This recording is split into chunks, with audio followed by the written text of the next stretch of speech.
nós poderíamos ter, sim, uma exploração responsável dessas riquezas, na medida em que nos interessasse, nós poderíamos vender usar para o desenvolvimento tecnológico e vender num preço justo. Mas como é que é hoje? O setor privado que explora. Em 2019, você sabe quanto que o Brasil recebeu de royalties? De tudo que foi arrancado daqui? Míseros 4 bilhões e meio. Isso é zero. Olha o que saiu do país. Só enriqueceu o setor privado que vende para paraíso fiscal. Quem põe o preço é a Bolsa de Londres. Então, a exploração agrícola e mineral no Brasil está completamente errada. Quando a gente fala do modelo de escassez, são 4 pilares, Bárbara, que a gente fala. A gente fala do pilar da política monetária, que gera essa escassez, a alta do juro, essa bagunça toda nas nossas finanças. A gente fala do sistema da dívida, que em vez de ser uma dívida para permitir investimentos, é uma dívida, é um contínuo ralo de destinação de recurso público para o setor financeiro.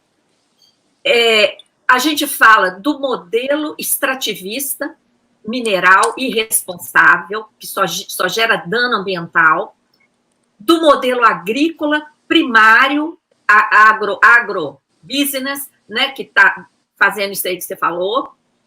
Tá? Então, esses pilares do modelo econômico, que envolve o sistema da dívida, política monetária, esse modelo agroexportador e o modelo tributário, que também é às avessas aqui no Brasil, gera essa paralisia da nossa economia. Então, nós temos que virar esse jogo e mudar isso. E está tudo interligado, tá? Eu concordo inteiramente com você que a gente está num atraso socioeconômico brutal, né? E que o caminho não é simplesmente ficar arrancando e entregando as nossas riquezas e ficando com dano ambiental. Não é por aí.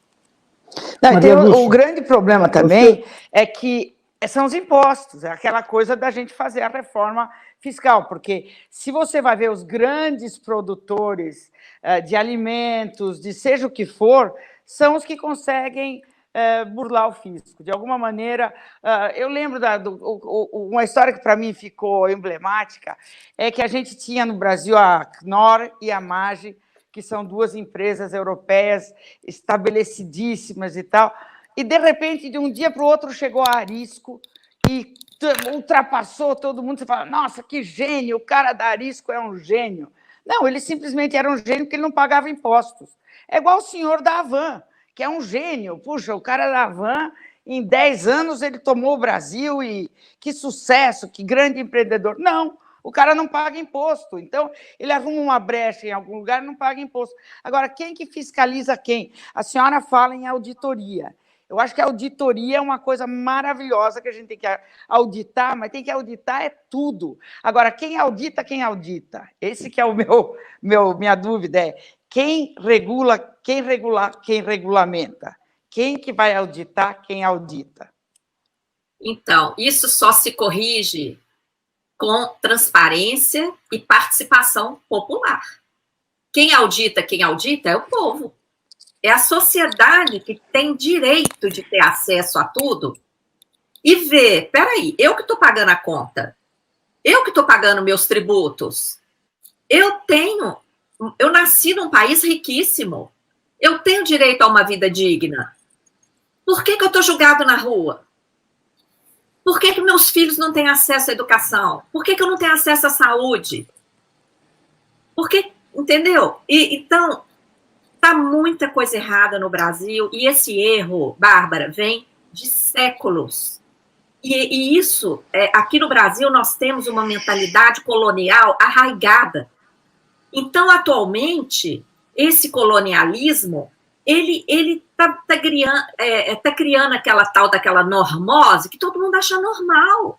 Acha normal ter essa miséria escandalosa aqui no Brasil, acha normal o país ser riquíssimo e entregar todas as riquezas e ficar só com dano ambiental e ficar com esse atraso tecnológico e tudo mais. Então, e mais, quando alguém aparece questionando isso, como nós da Auditoria Cidadã, é uma surra.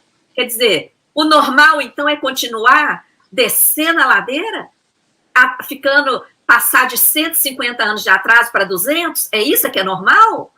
Então, assim, tem que questionar essas autoridades, tem que questionar essas teorias, tem que questionar essas pessoas financiadas pelo mercado financeiro que tem espaço na grande mídia, para ficar repetindo o discurso que vai aumentar cada vez mais o nosso atraso socioeconômico. Paulo Guedes vem da área bancária, né? Ele, antes de ser ministro, ele sempre atuou nessa área dos bancos. O presidente do Banco Central, idem.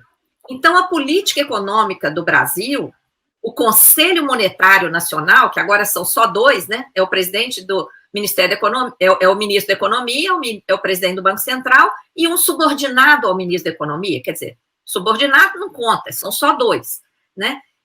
Eles é que estão dirigindo a política econômica do Brasil.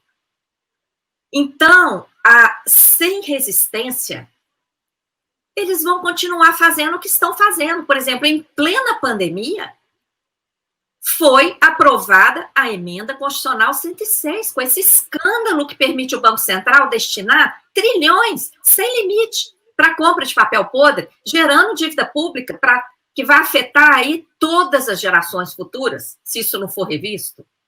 Conseguiram aprovar a securitização no sábado à noite no Senado. A securitização foi incluída no projeto PLP 39 no dia 2 de maio, sábado à noite. E, em seguida, a Câmara aprovou, que é esse esquema que desvia recurso público para pagamento de dívidas, entre aspas, antes que o dinheiro chegue no cofre público. O desvio vai ser feito durante o percurso pela rede bancária.